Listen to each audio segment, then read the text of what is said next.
Earl Ingram Jr. and his dad, Earl Sr., both worked and retired from the A.O. Smith Milwaukee Works on the city's northwest side. Earl Sr. worked in places like the research building. Earl Jr. preferred to work on the production line. Production is piecework. Piecework. That means you get paid based on the amount of pieces you produce. And working as fast and hard as you can. High speed is what it was. What A.O. Smith produced more than anything else was automobile frames.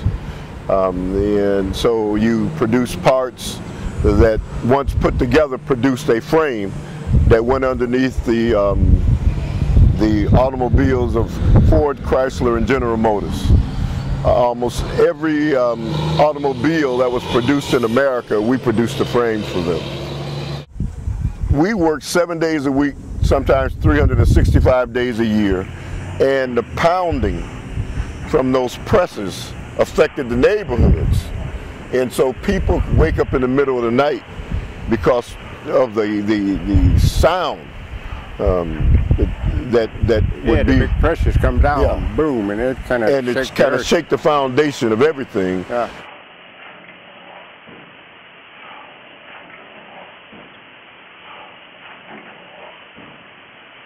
Earl Jr. grew up in this neighborhood, almost within the shadow of the factory.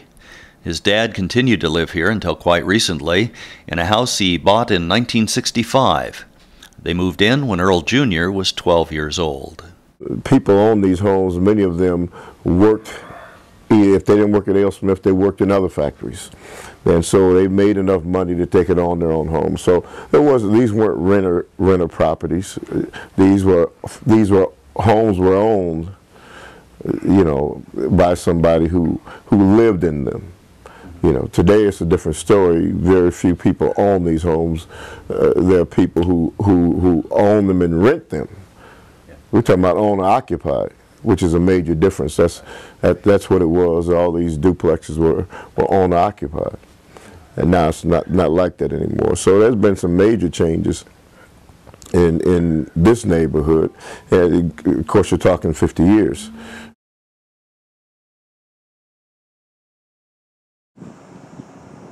Back in the day when A.O. Smith was running 24/7, this was a good place to live. Kids had adult supervision, good friends, and part-time jobs just around the corner on the bustling commercial strip along Hopkins Street.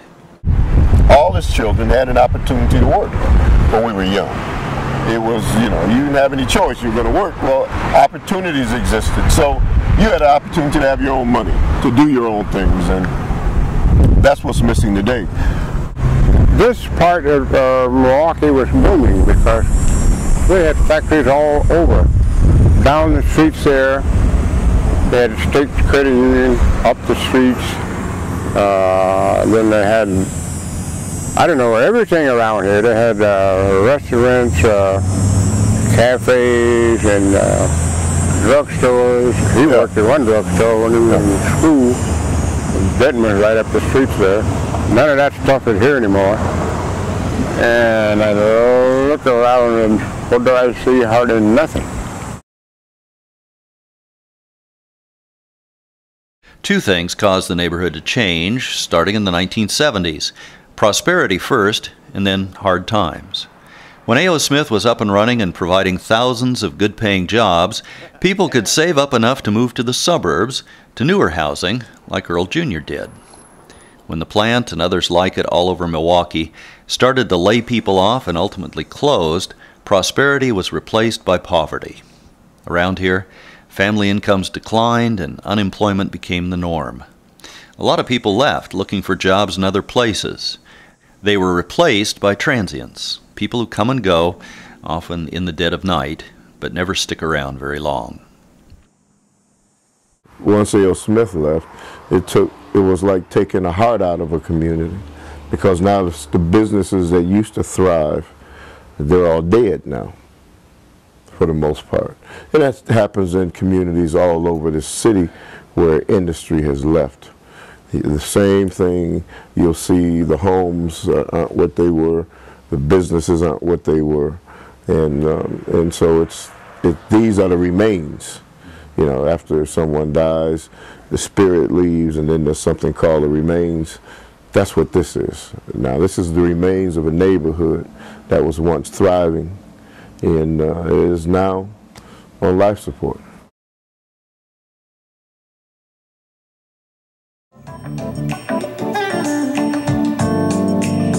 Celebrating 30 years of broadcast excellence. The Evening Rush on 1290 WMCS, the talk of the town. Welcome back. It's 3:41. You're listening to 1290 WMCS, the talk of the town. Earl Jr. has a radio talk show now on WMCS. He does what he can for the people who still live in his old neighborhood. He tells the kids who will listen, stay in school. Without college, or at least a trade, there's no chance of a decent life. I had an opportunity to not go to college and live a middle-class lifestyle. Kids today, if they don't go to college, there's no chance they're going to have a shot at all in life. It's not a matter of whether or not you want to go to college.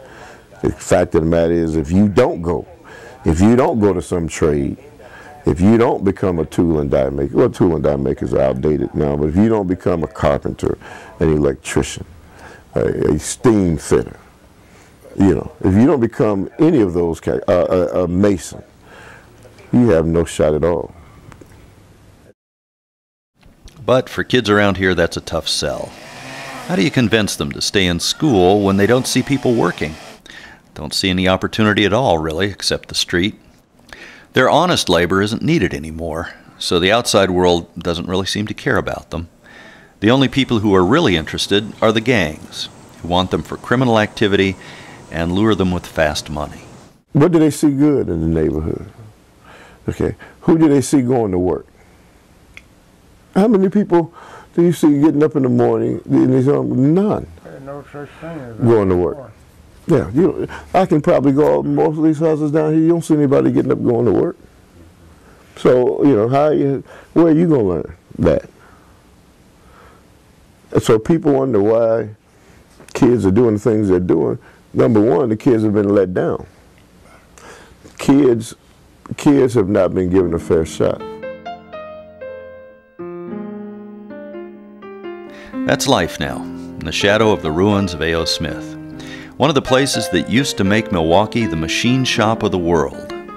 A powerhouse of technical skill, industrial technology, and simple hard work. Now, just another rundown part of the Rust Belt.